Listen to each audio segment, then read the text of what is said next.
happy Sunday po sa ating lahat mga kalakay. At nagbabalik tayo sa ating vlog. Ayan, si Nanay. Nanay, bumili kayo ng fried chicken. Magkano binili nyo, Nanay? Ay, dalawa daw, duwa. Yung small lang kanya binili. Ayan, masarap ba yung chicken natin, Nanay? Ay, won daw, won. Ang Ilocano ng oo, won. Yan. Yan. Nanay, salamat, Nay. Ayan, sasagutin natin ngayon mga kalakay yung katanungan ng isang subscriber natin o follower natin sa Facebook page, na ang katanungan niya ay saang lugar ang pinakamagandang magpwesto ng fried chicken. Ayan mga kalakay, so sasagutin natin yan. Ayan, bago natin sagutin yung tanong ng ating subscriber, magluto muna tayo. Sandali lang, ito na yung last na salang natin mga kalakay. Bali, naubos na yung 50 kilos natin. Ito na yung last. Yan, ikot muna natin yung ating chicken.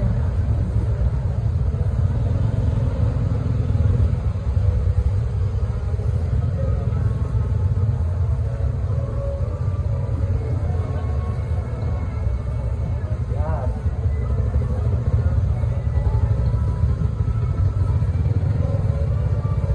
Okay. Yan, may nakaribig dito na lagayan Bilisan na to mga kalakay dahil aming customer ngayon. Ayun, may bibili na yata. Yes ma'am, madali lang ma'am. Ayan, may customer tayo.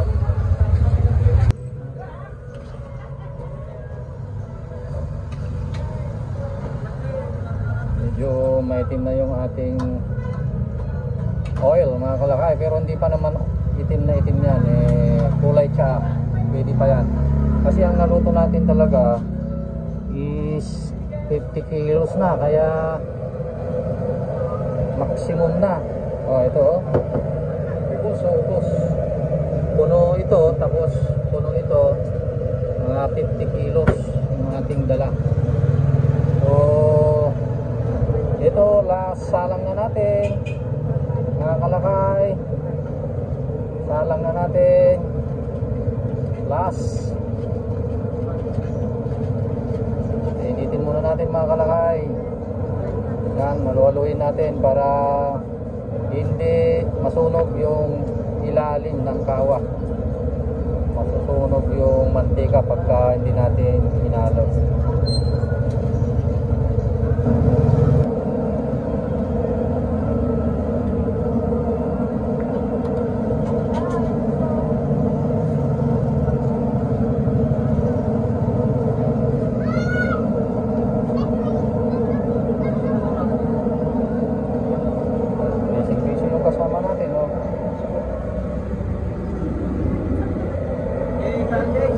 Busy mga kalakay.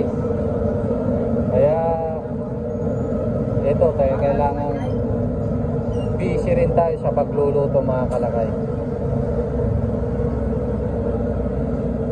Kaya mahirap mag-isa pag ganito yung pwesto natin. Kakaubos dito ng manok sa isang araw around 50 kilos to 70 kilos mga kalakay. Kaya kailangan dalawa ang magtinda rito. Pag mag-isa ka lang na magtinda rito ay para kang trompo, napaikot-ikot mga kalakay. Kaya yung mga vendor natin pagka mag-isa ay talagang nagre-reklamo kasi nga talagang malakas po dito.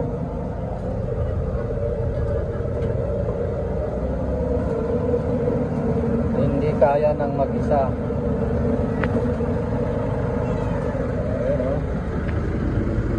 Ayan, tuloy-tuloy po yan, tuloy-tuloy.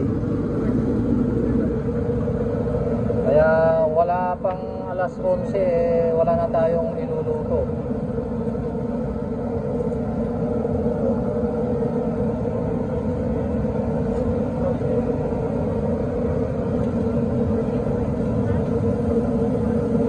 Ayan, haluin natin dahan-dahan.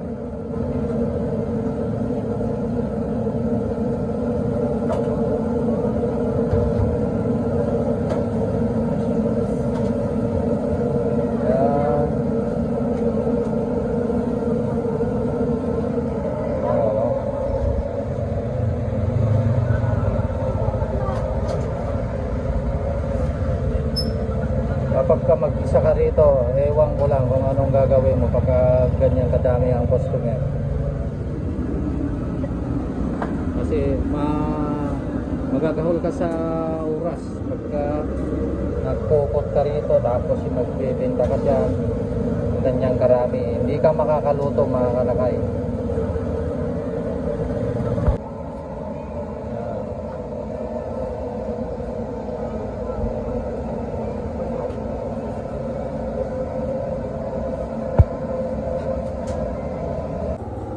Mga kalakay, kaya sagutin na natin yung katanungan kung anong mas magandang lugar na ating hahanapin para mapagpwestuhan mga kalakay. Ang pinakamaganda mga kalakay, ito yung libre. Libreng pwesto, hindi ka magbabayad. Yun ang pinakamaganda mga kalakay, pero joke lang, wala namang libre ngayon mga kalakay.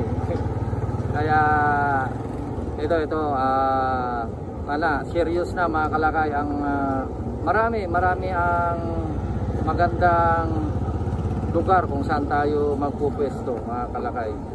Tulad ng palengke, yun ang the best.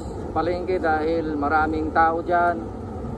Ang mga tao ay pupunta sa palengke para mamalingke, para bibili ng mga kailangan nila, mga basic goods na kailangan ng pamilya, pagkain, yan. Kaya number 1 talaga palengke. At susunod mga kalakay, yung mga class A na negosyo na tulad ng fried chicken, sa mall, yan, maganda yan magpwesto, pero kaya lang medyo mahal ang pwesto dyan pagka mall ang pwesto mo. At kailangan mo ng hundreds of thousands na puhunan dyan pagka nagpatayo ka ng negosyong FC sa mall. Pero para sa atin lang, pagka Kanto Fried Chicken lang, siyempre kaya tinawag na Kanto Fried Chicken sa mga kanto mga kalakay. Pero may mga lugar na mas magandang magpatayo ng negosyo na Kanto Fried Chicken. Siyempre yung mga nasa town proper, kahit saan dyan, basta nasa town proper ka, kahit aling kanto pwede mga kalakay. Kasi pagka town proper talaga, maraming tao dyan, maraming naglalakad na tao. So kahit saang kanto ng saan ka po magpwesto, pwede, basta town proper. Pagka malayo ka naman sa town proper, nasa barangay ka lang, siyempre may mga lugar dyan na pwede mong pagtayuan mga kalakay. At sa aming experience, pagka malayo sa town proper, mga barangay, siyempre piliin mo na yung highway mga kalakay. Highway mas maganda. At piliin mo na kung saan may eskwelahan, piliin mo na kung saan may hospital. Yan, ilalapit ka dyan sa mga establishment na yan, paaralan, hospital, kahit anong establishment. Halimbawa LTO, malapit sa LTO, maraming tao dyan eh. Mga opisina, mga kalakay. Kaya kung saan maraming tao, doon tayo po pwesto, mga kalakay. At marami pang iba na magandang pumesto. Kung saan nandun yung mga kasama mo na mga vendors, halimbawa yung mga nagtitinda ng fishbowl, mga palamig, pwede tayong makitabi sa kanila. Ayan, kasi yung kategory ng ating negosyo Canton Fried Chicken, nasa kumbaga sidewalk vendor, yun ang kategory natin, mga kalakay. Kaya pwede tayong tumabi sa kung saan may mga kasama tayong mga nagtitinda sa mga sidewalk. Yan yung mga kasama natin na sidewalk vendor, mga kalakay. Ayan, no? Ang pwesto natin, no? Ito kasi kantong-kanto eh.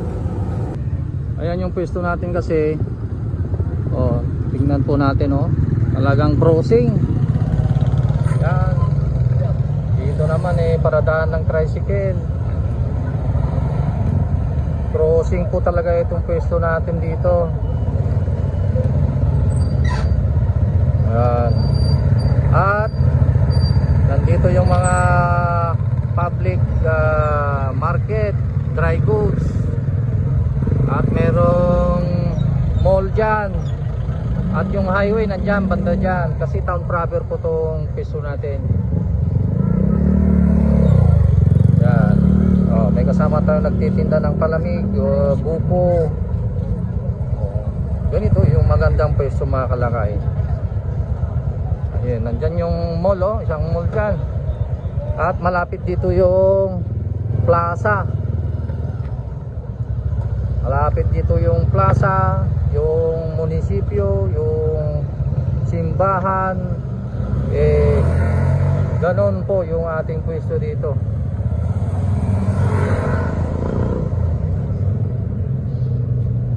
Yan. Ito yung pwesto natin, oh. Talagang dire-diretso yung tao.